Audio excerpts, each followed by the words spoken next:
Olá, começa agora mais um programa Cidadania na TV Senado. E a violência nas escolas é um problema recorrente e preocupante. O ambiente escolar, que deveria ser um espaço seguro e acolhedor, muitas vezes se torna palco de conflitos e agressões entre alunos, professores e funcionários. Pesquisa realizada pelo Instituto Sonho Grande aponta que a ampliação da carga horária do ensino médio está relacionada a menores taxas de violência nas escolas em relação a colégios com ensino médio tradicional. Para falarmos sobre esse assunto, a nossa convidada de hoje é Larissa Stolar, coordenadora de estudos e avaliações. Olá, Larissa, bem-vinda. Olá, Sérgio. Muito obrigada pela oportunidade de falar com você sobre esse tema de violência nas escolas e com todos que nos acompanham. Larissa, para a gente começar então, quais as consequências, na sua visão, de um ambiente escolar violento? Sérgio, um ambiente violento, ele vai levar o estudante a faltar mais na escola, se desmotivar mais com aquele ambiente. Provavelmente isso vai levar a uma taxa maior de abandono, maior probabilidade de evasão, mais dificuldade de aprender, de se concentrar. E olhando para os educadores também, eu acho que tem consequências bastante graves, também mais faltas, mais rotatividade. Então, um professor que está num ambiente violento talvez procure sair para uma escola menos violenta. E a gente sabe também que tem um custo emocional para toda a comunidade escolar muito alto. Agora, falando ainda em consequências, não só de evasão, de consequências para a família, né? Mas qual a consequência para o aluno no seu desempenho escolar, nas suas notas, no atingimento de um desempenho de acordo? Essa é uma questão importantíssima, a gente tem muitos estudos que olham para essa questão, mundo afora. No Brasil, a gente tem também estudos excelentes, tem um pelos pesquisadores Edson Severlini e pelo Sérgio Pirco, que eles mostram que uma escola violenta, né, uma escola com muita prevalência de violência, nesse ambiente os jovens têm um desempenho sistematicamente pior do que numa escola que não tem essa situação. E é interessante que eles olham que essa violência ela afeta ainda mais o desempenho dos estudantes que, para começo de conversa, já tinham uma nota pior. E aí eles também veem que tem um impacto importante para a rotatividade dos professores. E isso dialoga muito com uma outra pesquisa que olha aí não para o ambiente escolar necessariamente, mas para o ambiente em que a escola está inserida, que é uma pesquisa conduzida pelos pesquisadores Joana Monteiro e Rudi Rocha, no Rio de Janeiro, olhando para o contexto de facções criminosas no Rio de Janeiro. Então, é um ambiente em que a escola está inserida e que é um ambiente violento, e aí eles veem que nesse ambiente as escolas fecham, então vão ter dias que as escolas não vão abrir por conta do contexto em que elas estão inseridas, os estudantes, por vezes, vão faltar mais também, os professores também vão buscar lecionar em outros ambientes e outros profissionais da escola, né? E isso tudo vai levar a um pior desempenho dos estudantes. E na sua opinião, Larissa, quem mais sofre com essa história de violência nas escolas? É o aluno, são os pais, são os gestores escolares, os professores em sala de aula? Quem mais sofre com isso? É muito difícil a gente quantificar o sofrimento, né? Eu sou uma pesquisadora da área da economia da educação, da administração pública, eu gosto muito de quantificar coisas e sofrimento é uma coisa impossível, né? Muito particular. Mas se eu tivesse que escolher um, eu acho que eu puxaria a sardinha para a questão do estudante, né? Isso porque a gente sabe que o homicídio, né, é um problema muito grave no país, mas quando a gente olha especificamente para a população de jovens, estão falando aí da faixa etária de 15 a 29 anos, a gente tem dados do Atlas da Violência no Brasil que mostram que essa é a população que tem maior risco, né? O homicídio é a principal causa de morte de jovens. E quando a gente olha para a taxa geral, né, da população, a gente vê que a gente tem uma taxa muito alta de homicídios no país. A gente tem 28 mortes a cada 100 mil habitantes, em geral. E quando a gente olha especificamente para essa população de 15 a 29 anos, essa taxa é assustadora, é mais do que o dobro. Ela é de 70 homicídios a cada 100 mil jovens dessa faixa etária. E aí, assim, são números muito alarmantes, né? 53% das vítimas de homicídio no Brasil são jovens. É claro que essa não é a única face da violência, né? Acho que ela é a face mais extrema quando a gente pensa no homicídio. Mas existem comportamentos de risco nas escolas, outros tipos de indicadores que a gente também se preocupa muito quando a gente fala da violência no ambiente escolar. Enfim, então, difícil dizer quem sofre mais, mas os jovens realmente são uma população de muito risco. E falando no ambiente escolar, nos gestores, como eu mencionei na pergunta anterior, o que os gestores podem fazer como iniciativa nas escolas para prevenir a violência nesse ambiente? Isso é muito interessante, né? A nossa pesquisa, que a gente vai falar em mais profundidade daqui a pouquinho, a gente está olhando especificamente para o SAEB de 2019. O SAEB é o Sistema Nacional de Avaliação da Educação Básica, e nessa pesquisa, vários atores da escola são entrevistados, além das provas que os estudantes fazem, né? Então, todos os indicadores que a gente usou na pesquisa, eles vêm desse questionário com diretores, questionário com professores que o SAEB aplica. E aí a gente vê que quase metade dos professores, 46% dos gestores, desculpa, eles relatam que a escola deles foi palco de algum evento violento naquele ano. Então, assim, é um dado muito alarmante, né? Metade das escolas. Então, isso nos choca muito quando a gente pensa o que um diretor pode fazer. A gente tem muitas evidências positivas, muitas revisões da literatura que olham para a questão do desenvolvimento das habilidades socioemocionais. E uma educação que ela está conectada com a realidade do jovem de uma maneira mais profunda, que olha para esse desenvolvimento socioemocional, ela leva a um comportamento menos agressivo dos jovens, leva a um clima escolar melhor, faz com que os jovens, em geral, se envolvam menos em situações de risco e que eles tenham uma conexão maior com a comunidade que eles estão. Isso olhando para o jovem, mas a gente também sabe que os professores acabam se engajando mais nessa escola, assim como os diretores e toda a comunidade escolar mesmo, né? Você estava falando agora da pesquisa do Instituto Sonho Grande, né? Eu queria que você comentasse com a nossa audiência quais os resultados mais relevantes dessa pesquisa Percepções da Violência no Ambiente Escolar. Sérgio, nessa pesquisa, né, a gente tem a preocupação de comparar a percepção que os gestores e os professores escolares têm sobre a violência no ambiente da escola. E aí, mais especificamente, a gente quer ver se o ensino médio integral, se ampliar a jornada da escola está relacionado a melhores indicadores de violência, então uma redução da violência, e se o ensino médio integral, que tem uma proposta pedagógica completa, que olha para o estudante na sua integralidade, leva a resultados melhores do que ampliar a jornada para oferecer atividades complementares. E nossos resultados são bastante interessantes. A gente observa que ampliar a jornada não é suficiente. Essa ampliação da jornada precisa, sim, estar acompanhada de uma proposta pedagógica conectada com as habilidades e interesses dos jovens, precisa estar centrada no projeto de vida, no protagonismo desse jovem, para que os resultados sejam positivos e expressivos. E isso foi assim, uma coisa muito interessante para a gente, porque a literatura nessa área de economia da educação mostra que tem alguns canais, né, pelos quais a educação pode influenciar a questão da violência. No curto prazo, a gente tem que o jovem, né, ele está num ambiente monitorado, ele está ali sob supervisão de adultos, e isso levaria a um efeito que a literatura chama de efeito de incapacitação. Então, o jovem ficaria incapacitado de se envolver em situações de risco. E a gente também tem um outro efeito contrário, né, que você colocar vários jovens na escola por mais tempo pode levar a mais situações de conflitos mesmo, né, de agressões entre jovens e tudo mais. Então, a gente vê na literatura esses efeitos ambíguos, e a gente está vendo aqui, com os nossos resultados da pesquisa, que aumentar o ensino médio para tempo integral, né, para ter essa proposta pedagógica integral, a gente consegue ter esse efeito da incapacitação, então, de reduzir a ocorrência de situações violentas na escola. E quando a gente olha para as escolas que aumentam a jornada, mas para oferecer atividades complementares, isso tem efeitos mistos mesmo. Então, você tem a questão da concentração, que leva a maiores agressões. Então, realmente, para você ter um efeito positivo de reduzir a violência, você precisa assim, pensar na educação integral de uma forma mais ampla. Eu achei interessante isso que você falou, porque a incapacitação, né? Por exemplo, a A gente está falando aqui de um ensino médio integral versus o tradicional meio período. E de uma monitoração, né?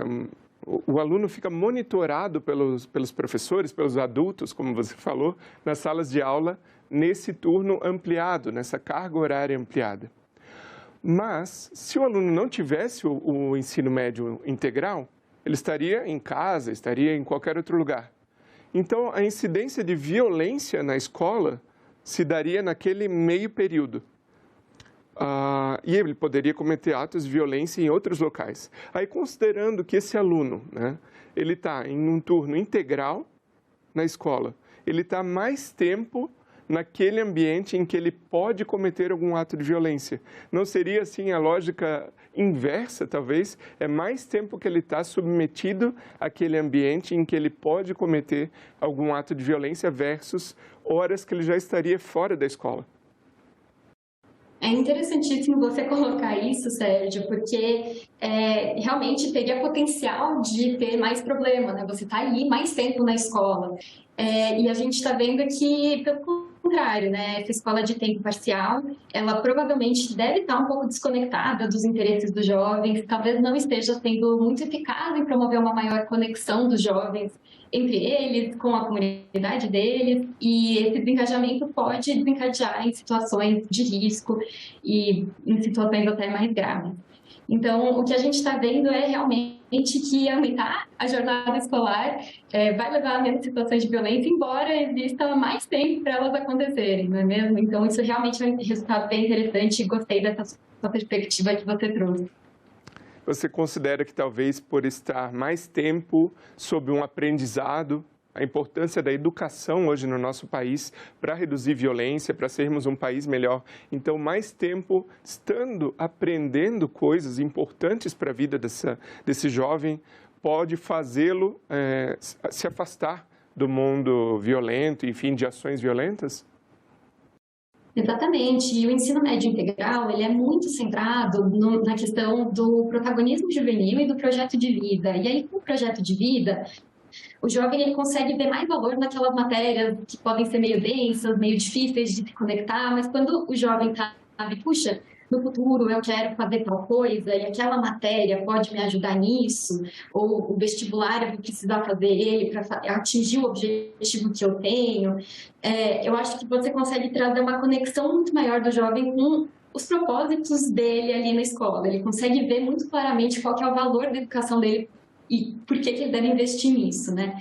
E também a gente sabe, também pela teoria econômica e pela teoria da formação do capital humano, que ter acesso a mais anos de escolaridade e também a uma educação de maior qualidade faz com que as pessoas tenham uma qualificação profissional maior e tenham uma expectativa de que na vida elas vão conseguir atingir mais coisas e vão conseguir ter mais sucesso. E isso vai inibir a tentação, talvez, não sei se é a palavra mais correta, certamente não, de se envolver com ações violentas, né? Então, isso vai... Se você valoriza muito o que você vai se tornar amanhã, você não vai colocar isso em risco. Então, isso é uma coisa que também pode estar acontecendo e que está respaldada em teorias aí de capital humano, né? Então, você aumenta, no jargão aqui, o custo de oportunidade de se envolver em situações violentas, porque você está aumentando o valor que sua vida no futuro vai ter, né? A sua profissão, talvez vai ter um projeto de vida como um todo. Agora, Larissa, você comentou aí no protagonismo dos jovens, né? Eu queria que você comentasse melhor com a nossa audiência o que vem a ser esse modelo pedagógico do protagonismo dos jovens e como ele tem ajudado também a reduzir os índices de violência nas escolas. É muito interessante quando você visita uma escola integral que conhece o modelo, que adota essa proposta, porque você chega lá, em geral, o jovem ele vai lá e fala, nossa, quem que é você? Por que você está aqui? Quando ele percebe que você não é um estudante. E assim, eles conhecem todo mundo, eles se conhecem pelo nome, eles sabem que aquele é um espaço deles. E eles ficam muito chateados se acontece alguma coisa, por exemplo, está descascando a pintura da parede, eles ficam muito chateados. É uma escola que, em geral, acabou a refeição, você não vê sujeira na mesa, porque os jovens, eles falam, puxa, esse é meu espaço, e eu preciso cuidar desse espaço, porque é aqui que eu fico isso bastante parte da minha vida, e eles têm muito orgulho, em geral, da escola deles. Então, eu acho que isso é uma grande marca de uma escola integral e desse protagonismo juvenil. Tem também outros elementos, então os estudantes eles se envolvem no Grêmio, em clubes estudantis que eles fundam pelos interesses deles. Então, se tem ali uma turminha que gosta de dança, eles podem começar um clube estudantil pensando em dança. Se é uma turma que gosta de política, de debater questões relevantes da comunidade, tem clubes de debates, tem clubes de pensar até políticas sociais que podem ser feitas nas escolas. Agora, Larissa, ainda sobre a pesquisa do Instituto Sonho Grande, eu queria que você comentasse com a nossa audiência outros resultados importantes dela que sejam relacionados com a questão da redução da violência escolar. Na pesquisa, a gente olha sempre para dois públicos, né? Para os diretores escolares, então a percepção que o diretor tem sobre as situações de violência, e também na ótica do professor. E a gente tem indicadores de violência explícita, que eles são mais graves, assim, então, se algum profissional daquela escola foi vítima de atentado à vida, ou de roubo com uso de violência, ou até mesmo de agressão. E aí a gente tem um indicador de violência velada, que ele vai ter aspectos mais sutis da violência. Então, se houve alguma situação de ameaça, se estudantes frequentaram a escola sob efeito de drogas ilícitas, se eles frequentaram a escola portando arma. Então, não é que aconteceu necessariamente algum conflito, mas tem uma situação de risco ali, né? É isso que esse indicador de violência velada mostra. E a nossa pesquisa, a gente consegue ver que esse ensino integral, ele é capaz de reduzir os índices de violência velada, mas não os índices de violência explícita, né? E aí a nossa hipótese é que a violência explícita, nosso indicador, ele está olhando muito para variáveis de contexto, né? Um roubo não é necessariamente um estudante que vai praticar, né? Assim como um atentado à vida e essas situações mais graves. Ao passo que na nosso indicador de violência velada, são situações de risco que o jovem mesmo está praticando ou se envolvendo, né? Então, é aí que a gente está vendo os impactos na nossa pesquisa e que eu acho que é realmente onde deveria estar esse impacto, né? Claro que a gente gostaria de ver uma redução sistêmica, mas eu acho que no curto prazo isso não é possível. Por outro lado, no longo prazo, eu imagino que nossos resultados devam ser muito promissores. Larissa, agora há pouco eu te fiz a pergunta sobre a relação, talvez, né, até paradoxal, de mais tempo na escola e redução da violência. E você comentou sobre esse índice da violência velada. Então, por exemplo, o aluno estar portando droga, estar sob efeito de droga ou portando uma arma. Queria que você explicasse, então, qual que é a relação de redução no nível de violência com o ensino médio integral de aquele aluno está portando ou não esse tipo de objeto, enfim, na sua bolsa, na sua mochila da escola, sendo que você está dobrando o tempo, né, do ensino médio integral. Mais ou menos a mesma lógica da pergunta que eu te fiz anteriormente, só que agora para índices de violência velada. Eu acho que aqui a chave é muito parecida, né? Então, se você pegando a questão das drogas, né, drogas ilícitas, se o jovem está mais motivado, vendo mais valor da educação dele, está gostando mais da experiência dele na escola, dos colegas, ele tem um professor que orienta ele, que é um tutor, ele está conseguindo endereçar as dificuldades dele, se abrir com os colegas e tudo mais. Se essa educação está proporcionando esse olhar integral para o jovem, eu acho que ele vai ter, né, menos, talvez, oportunidade até para usar drogas, para se envolver em situações de risco e também talvez menos vontade de fazer essas coisas, né? Aí pensando que ele está valorizando mais o amanhã, talvez valorizando mais a saúde dele, ouvindo mais aquilo que os professores dizem e os colegas também, né? Então, talvez ele esteja um pouco mais consciente dos riscos que ele está enfrentando e optando por não se envolver nessas situações.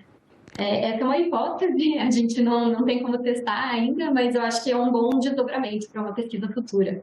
Muito bem, e aí me ocorreu até o fato de ele estar mais focado, né, e mais produtivo, tendo em vista que ele está mais tempo envolvido com a educação, né? Também é uma mesma hipótese da pergunta anterior. E Larissa, qual que você considera o efeito da violência no ambiente escolar para a sociedade brasileira, para o país num todo? Essa é uma excelente pergunta. A gente tem algumas evidências ao redor do mundo, né, de que ampliar a jornada escolar e de que oferecer uma educação de maior qualidade está relacionado com menores indicadores de criminalidade juvenil. Então, realmente aí a gente está falando de uma infração, né, um problema com a lei, né? Então, a gente vê estudos na Alemanha, no Chile, Colômbia, Estados Unidos e também no Brasil, que uma educação de maior qualidade leva a menores indicadores de criminalidade juvenil, também menor criminalidade no entorno das escolas. Então, é uma coisa, aí acho que pode ter a ver com aquilo que você estava falando, a escola fica aberta mais tempo, então tem mais gente circulando por ali, então naquele bairro talvez seja um bairro em que tenham menos oportunidades para acontecerem situações violentas, ou as pessoas passam a respeitar o papel da escola dentro da comunidade escolar com mais força, né? Também a gente vê uma redução no abuso de substâncias ilegais e também redução de gravidez na adolescência, né? Então, vê uma redução importante nesses indicadores de risco de jovens e adolescentes que está tendo assim, um resultado bem consistente na literatura, mostrando a qualidade da educação e também a ampliação da jornada com qualidade. A gente falou aqui bastante no programa de hoje sobre esse estudo baseado no ensino médio integral versus o tradicional.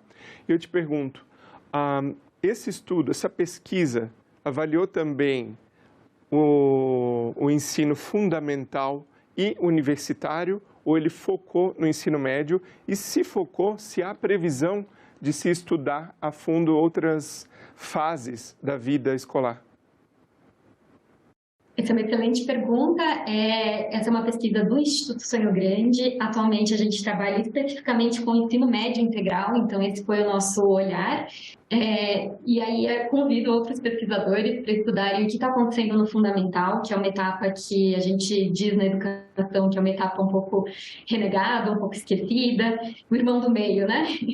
Então, é uma etapa que cada vez mais os pesquisadores de toda a comunidade têm se voltado mais. Eu acredito que muitos estudos vão surgir no futuro próximo.